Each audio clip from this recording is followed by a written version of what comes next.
This is Joan. I'm doing Surah 110 of the Quran. It's called NASR. I'm assuming that's Nasr. The message is mostly the importance of bringing people to God to a level of valuing Him if they haven't before. It relates it to Muhammad, how he made Islam. Before I discuss it further, I'm going to read a prayer. This is from Surah 103. Allah, help us. Sorry, I can't see it.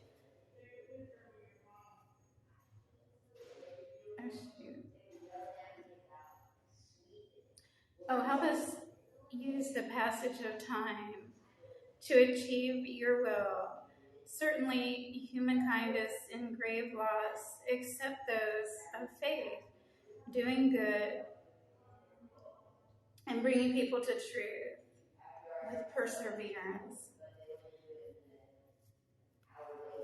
All right, so this is a really short book. It's verses 1 to 3, and it says how when you make a major achievement for God, which they refer to as a mission, that you're to praise Him. It said that Muhammad was able to, after he taught the faith, to visualize the exciting part where you see people respecting the information and praising Him. So I was wondering if I had done that. I got thinking about the past and how one time way back around 1991, I was talking to a friend about injustices. He was a person of color. His name was Sean Carr. I said that it seemed like the president's profile was just one. It was always a white Anglo-Saxon Protestant. That it should change. Well, okay, so I didn't know he didn't communicate with me, but that did happen to improve in I believe it was 2006. President Obama was elected. He was our first Black president. And so it's really important to have a team when you're trying to make achievements. And so I was thinking about that yesterday. I'm really appreciative that my friend valued what I had to say and he did something with it. So I'm going to read some quotes from, this is from Obama. Change won't come if we wait for some other person to do it. Another one is, we lose ourselves when we compromise the very ideals which are our values that we fight to defend. And we honor our own values by upholding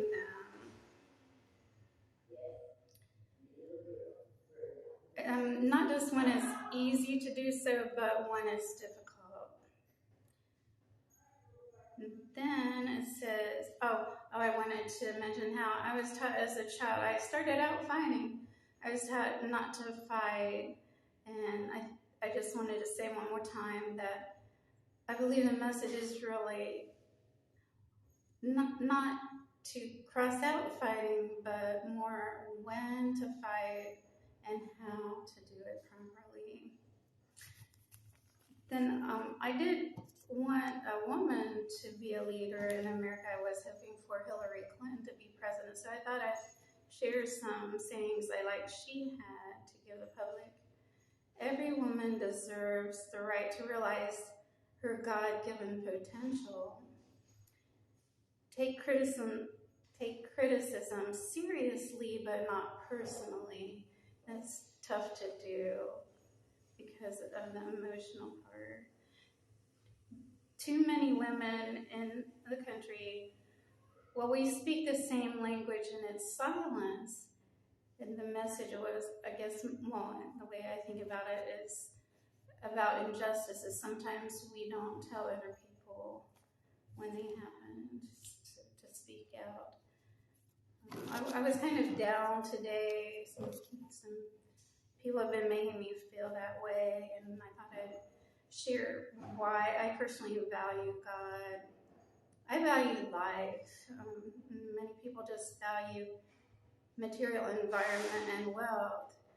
But when I was a little girl watching TV, our president, he was shot. Not just once, but I believe it was 5 times on JFK. And I thought, well, I had heard of animals being shot. We get food, like they shoot chickens so we can eat. But I was totally surprised that anybody, as a kid watching it, that anybody could shoot a human being. It was kind of scary. So I value that in religion. And the trust factor in people. So often in the world, you don't know if someone's telling you the truth, and it's incorporated in speech. You hear things like, "For real? Are you sure?" You can't just accept what someone says, but religion will remove that eventually. One time I was getting phone calls in marriage where this lady would wait till my husband went to work, and she knew my name, she knew my husband's name. She would say all kinds of mean things, and I got body tremors from it.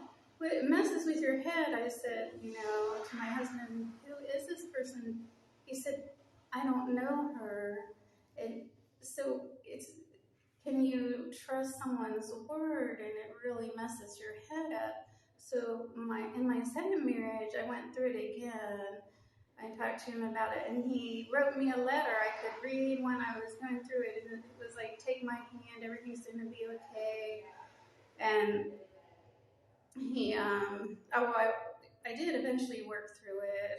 I had several moments like that, but I didn't think it would go away. And he was able to achieve that with me, that trust factor. Then just laughing. I've had things stolen, and sometimes the nerve of people. Like one time with a swimsuit, I knew it was mine. I went up to the person, she had stolen it. I said, "That's my swimsuit," and she just boldly intimidated me back. And she was on the bus one day, the whole bus was laughing about it. And another time, they stole my car, and they said like they didn't have to give it back. And I just think it's terrible, and that's why I value religion. Part of the reason I decided to be a Muslim is because I just can't believe the philosophies of other people, because who would be that way? Who would think it would be all right to take a car from anyone, from the other perspective? So that's important, importance of God in my life.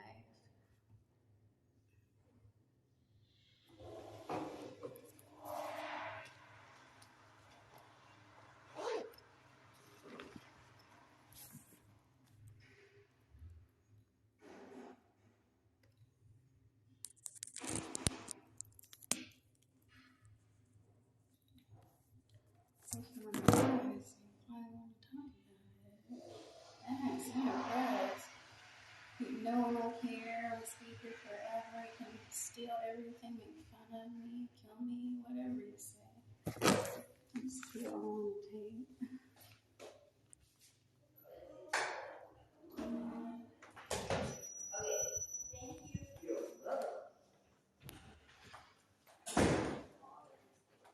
Excuse me.